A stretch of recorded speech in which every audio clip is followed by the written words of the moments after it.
Hey, greetings everyone. C. Aziz Muhammad here. Hey, I just wanted to come and talk to y'all a little bit about this video that I came across recently.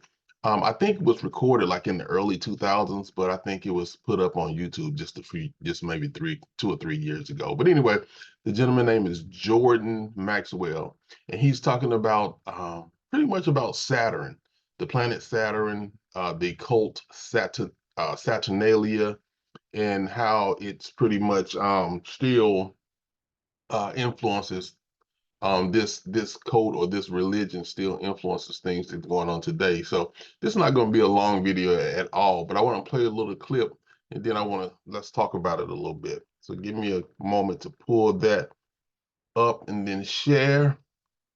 And we're going to spend a few minutes talking about that. Give me 1 second to find it here.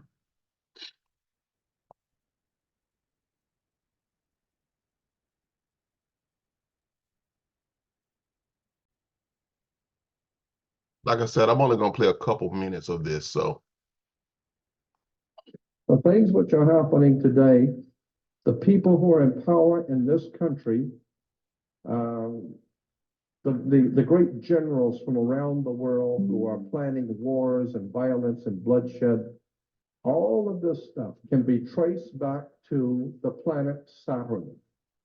Saturn is a very, very pivotal, important concept in theology and religion. And most people have never been told any of this and have no knowledge of it at all. But the planet Saturn is very important in world affairs, in theology. And the Islamic belief, the holy city of Mecca, which is in Saudi Arabia. Mecca has a Masonic circle, and within the Masonic circle is a square, because you got to do everything on the square, remember. You have a town square, you have New York Square, you have a Vatican Square, you have Red Square, you have all kinds of squares. Why? Because this is Masonic. So he was talking about Saturnalia. Now he's talking about the Masonic order. I guess he's saying they are connected somehow. The Masonic order and Saturnalia. I don't know. Couple And more it goes minutes. all the way back into the ancient world, the terms and symbols. Again, the planet is called the Black Square. It's called the Dark Sun, the Black Sun. This is what the Nazis and the SS and the Gestapo wore black. That's why priests wear black. That's why judges wear black robes. Why do you think a judge wears a black robe? He wears a black robe because when you used to graduate from university, you wear a black robe. Why black robes? Darth Vader wears a black robe. What the hell does a black robe have to do with anything? The judges wear black robes. You know, Supreme Court judges wear black robes. Black robes represent the priesthood of the planet Saturn, the Saturnalian Brotherhood. All you need to do is study Nazism, and you will begin to see that the powers behind the Nazi Party, the Thule Society, the Germanian Order, were all members of something called the Saturnalian Brotherhood, the Brotherhood of Saturn. Saturn was the god of darkness, chaos, and destruction. He teaches you a lesson. He will take your life if you don't listen to him. So consequently, Saturn was very, very important in the ancient world. Thank you. So Saturn. I'm gonna stop there.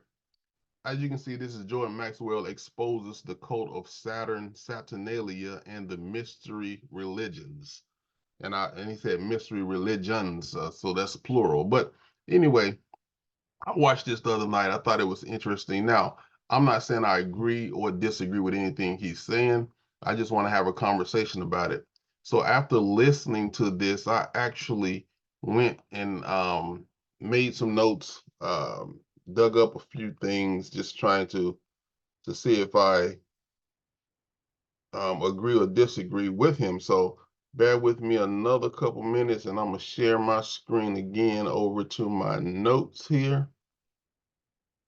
and then we're gonna jump right on into this. Now, as you can see, this thing is only 6 slides long, so y'all bear with me. It's not gonna be a real long conversation, but I just want to get y'all opinion on some things. Now, I'm not saying that I'm the expert or the theologian or anything like that.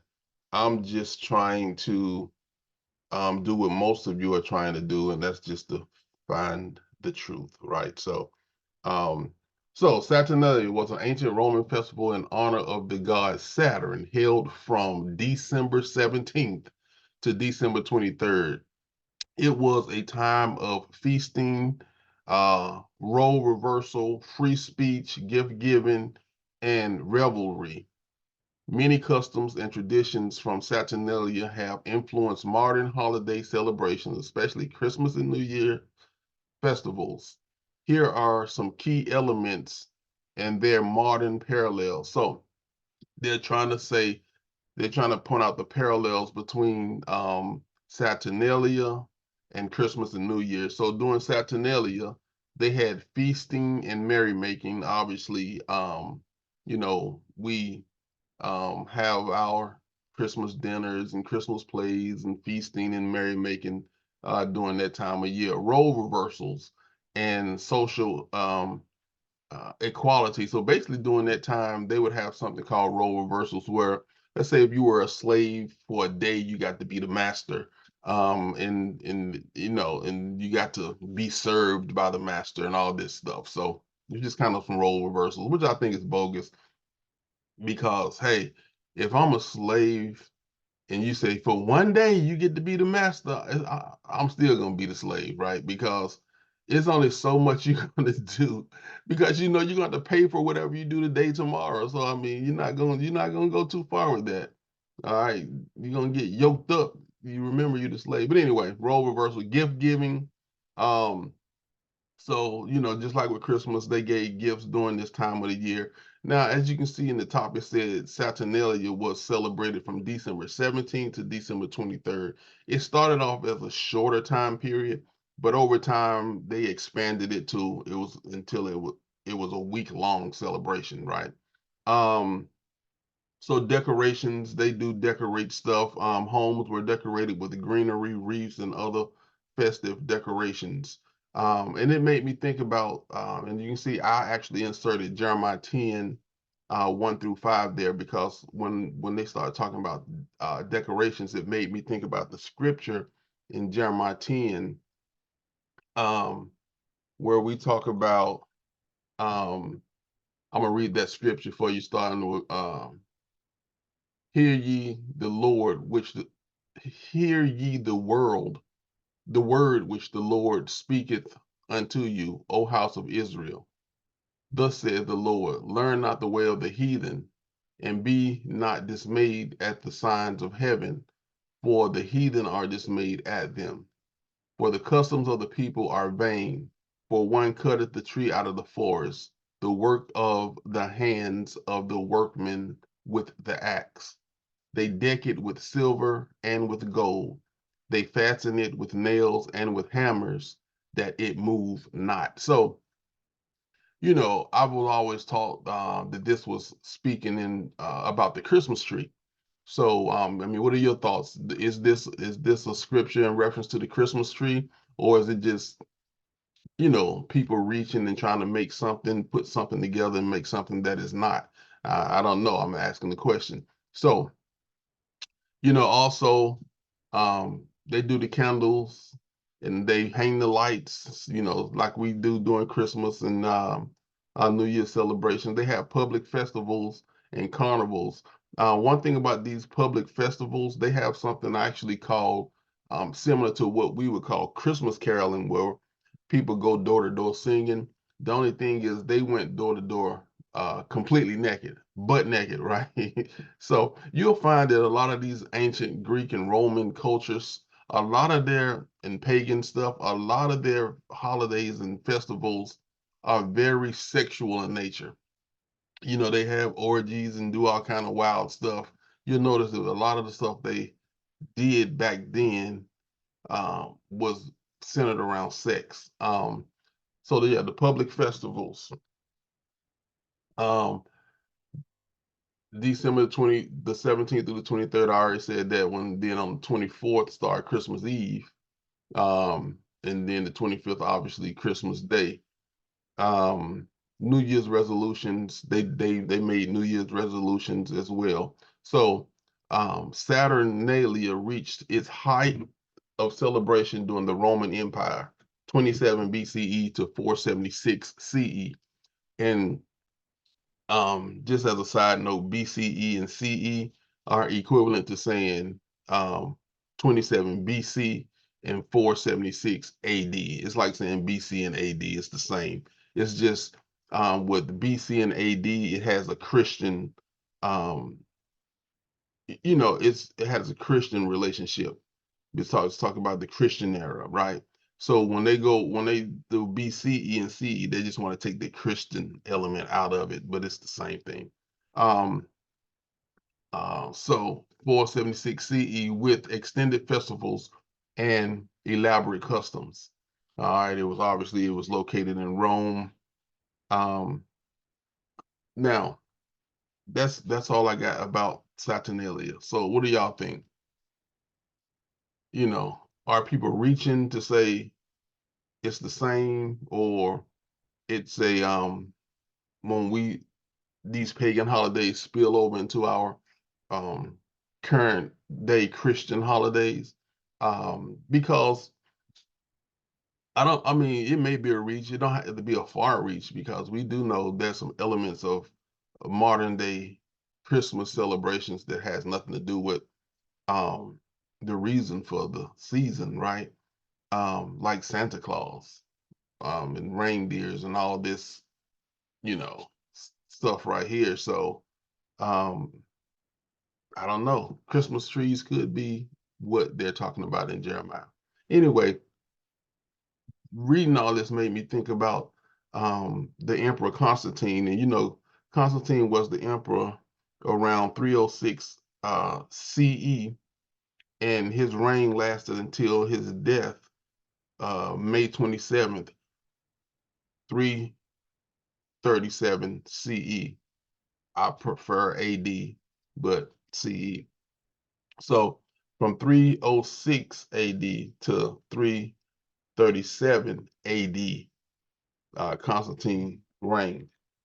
But during his reign, um, he was significant in putting together what we know as the Council of Nicaea.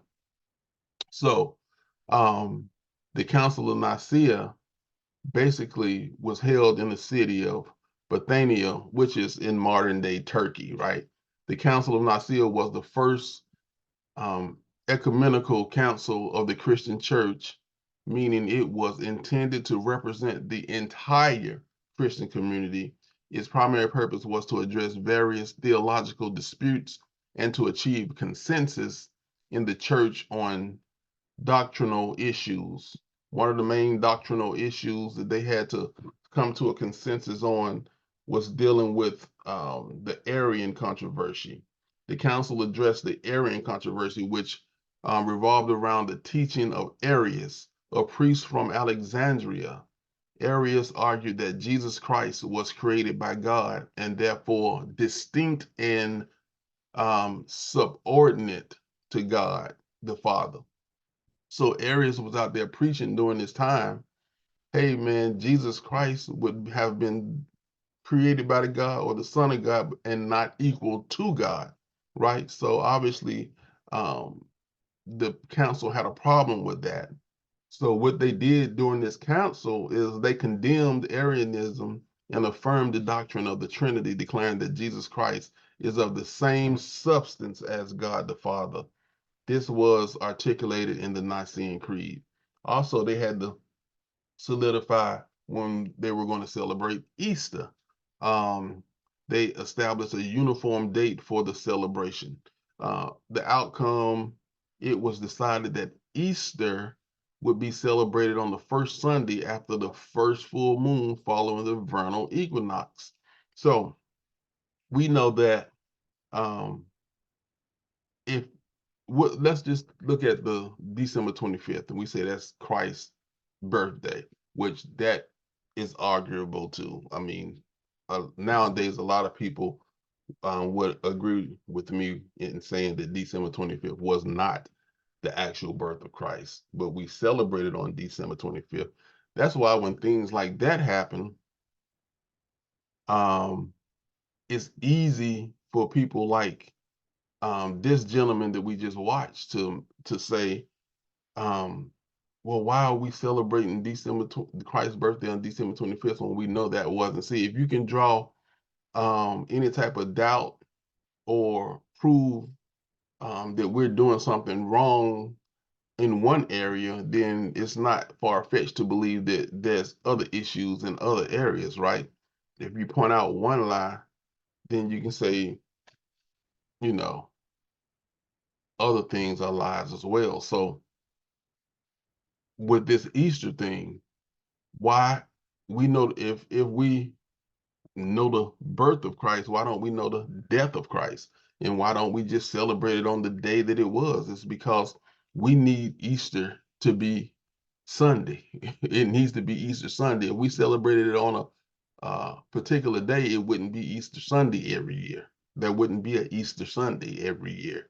Easter, whatever date it is, would fall on a different day each year. So um, that just goes to show you that um, there was other people celebrating stuff during this same time period. They were celebrating the resurrection of spring, right? The resurrection of the earth. At the same time, Christians were celebrating the resurrection of Jesus. So what we have is an amalgam of the Christians celebrating the resurrection of Jesus and pagans celebrating the resurrection of the earth, or the spring when the earth comes back to life, right after the death of winter. Um, and now it's all just kind of mashed in, so it's easy for people to say, um, point out these different flaws and say that if you got one issue, you got other issues, right? And they say where there's smoke, there's fire. So, and a lot of times you'll hear me say we celebrate Christmas. When I say we, I'm just talking about modern day Christians. I'm just talking about here in the West, in the United States. I'm not necessarily talking about me specifically celebrating anything. So, um, so with that being said, when Constantine decided that he wanted Rome to be Christian, right? And he put together this Council of Nicaea, and they started hashing things out and coming up with doctrine and everything.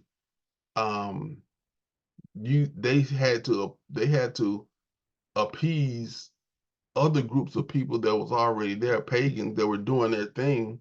All right. So in order to make everybody happy, what we have is an amalgam of Christianity and then some of this pagan stuff. So and then you can kind of see here by the fact that we celebrate Easter, the first full moon following the vernal equinox, because after the vernal equinox, we looking at springtime and we're looking at the earth coming back to life. And it was just thrown right in with a celebration that was going on during that time. And those celebrations, like I said, during those times were very heavily centered around sex.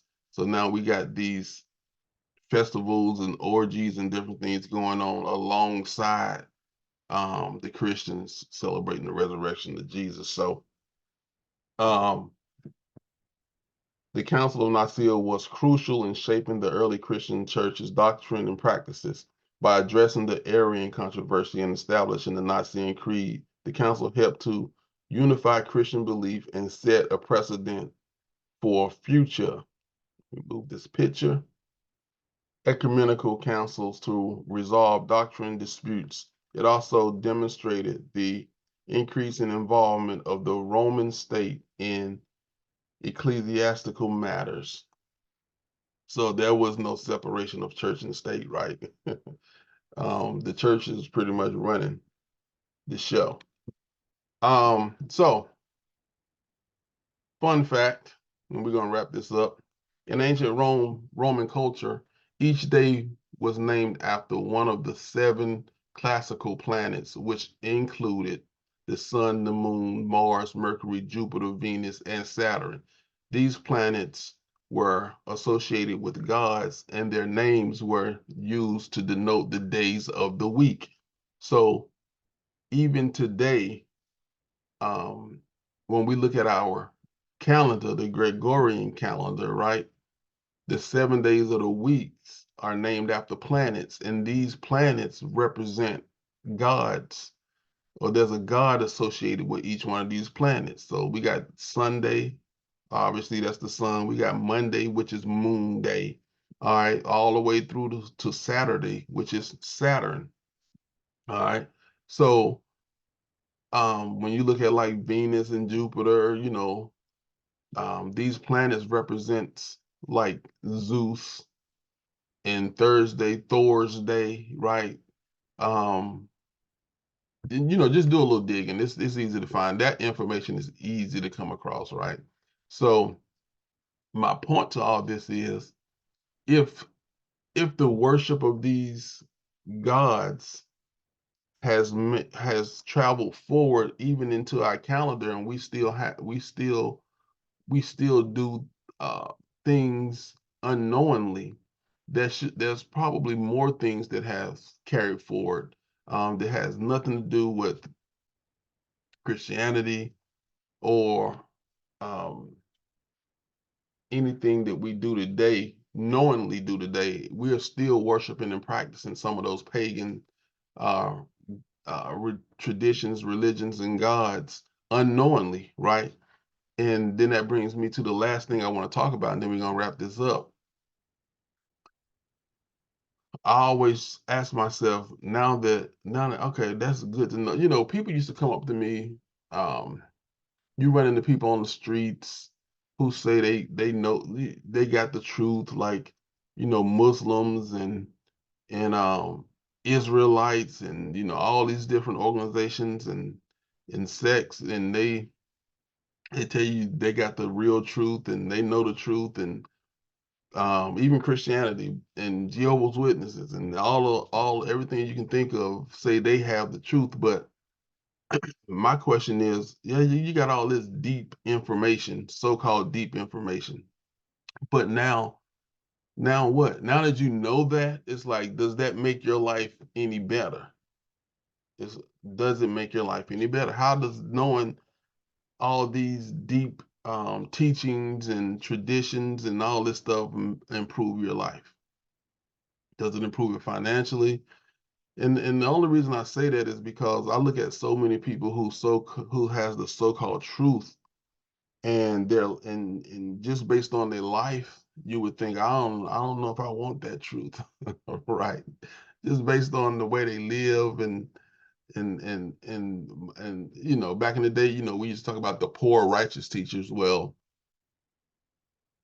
if you got to be poor to have this knowledge, um, I don't know. And I think that's a contradiction when we talking about the creator of the universe and God and God having and owning everything, but all of the children are poor. That just doesn't add up to me, right?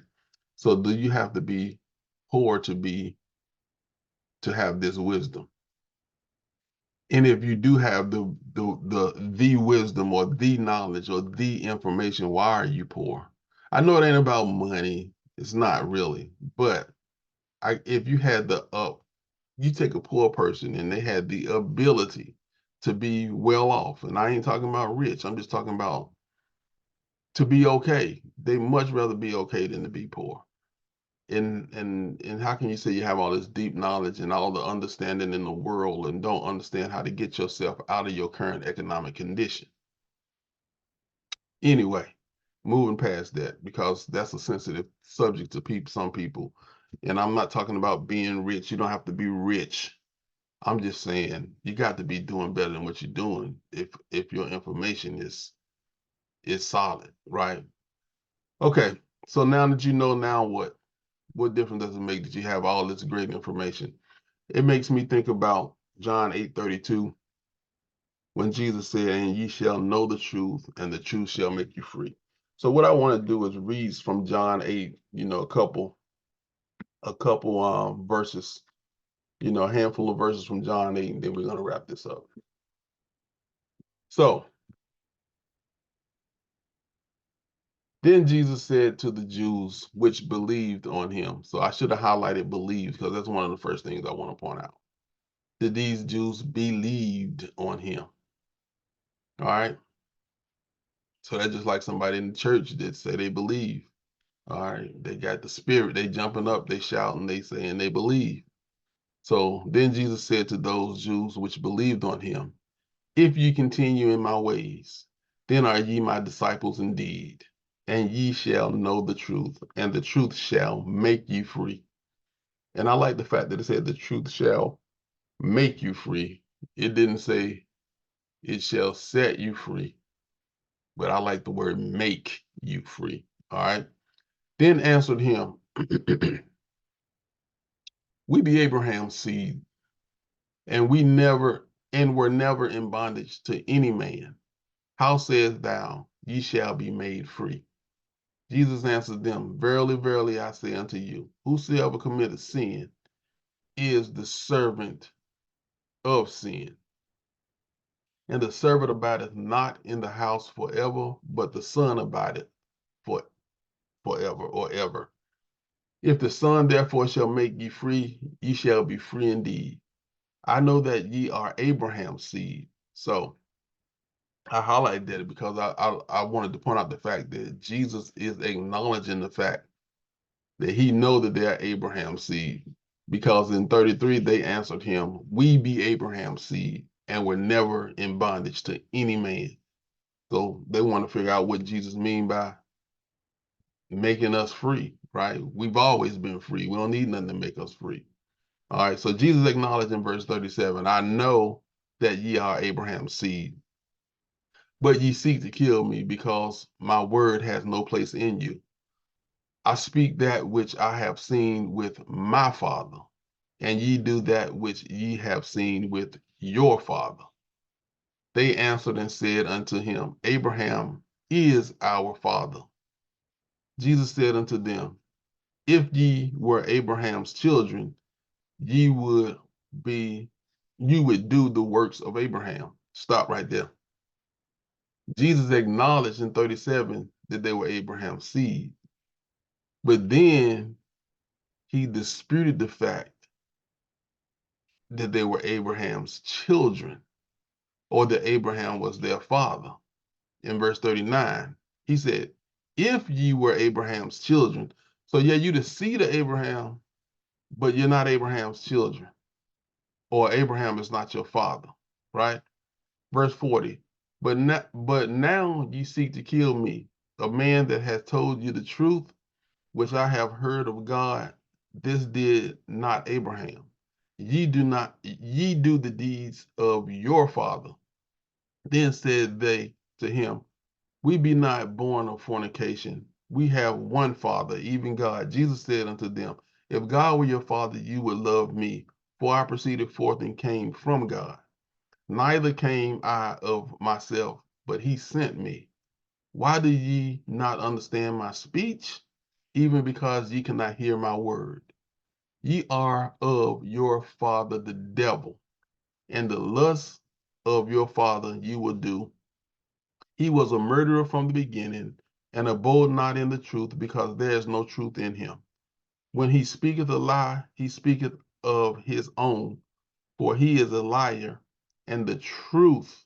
No, he's a liar and the father of it. So he's a liar and the father of it. So basically, let's wrap this up. Just wanted to say this. Jesus is talking to this group of obviously Jewish people, or Jews, I should say.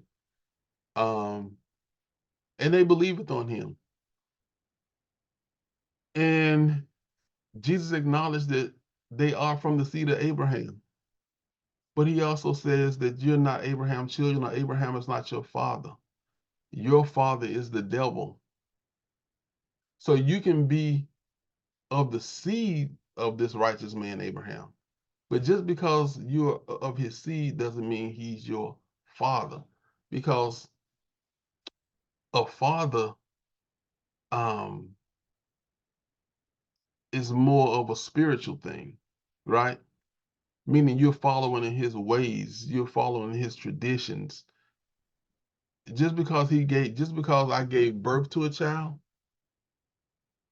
he's from my seed. He can go out and be some hell raiser and don't care nothing about me. So he's my seed, but he's not my son, and I'm not his father. I know that sounds a little weird to some people. So my point is, you got people in the church, people in the mosque, people in the synagogue, all think that they're worshiping or following their father, and they think their father is one person, and their father is somebody completely different. That's why I say it's not a far reach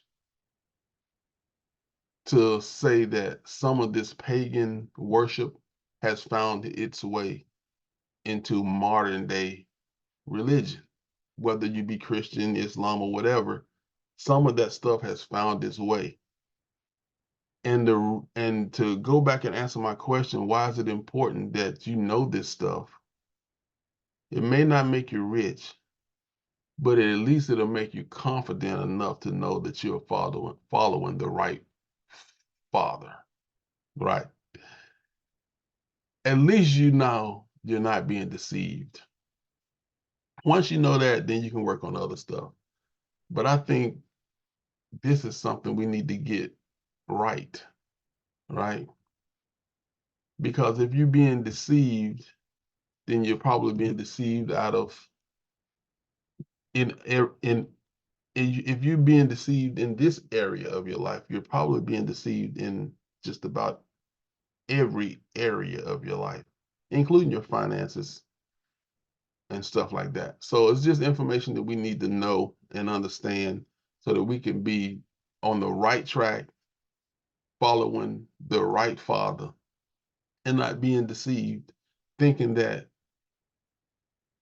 Abraham, because we are the seed of Abraham, that we haven't been deceived. All right. So y'all give me some feedback. Let me know what y'all think. Is it a reach? Do y'all think we still practicing some of the traditions of this pagan um, holiday or pagan religion, Saturnalia? Or you think it's a reach? Talk back to your boy. I'll see y'all on the next video. Y'all have a great day. Peace.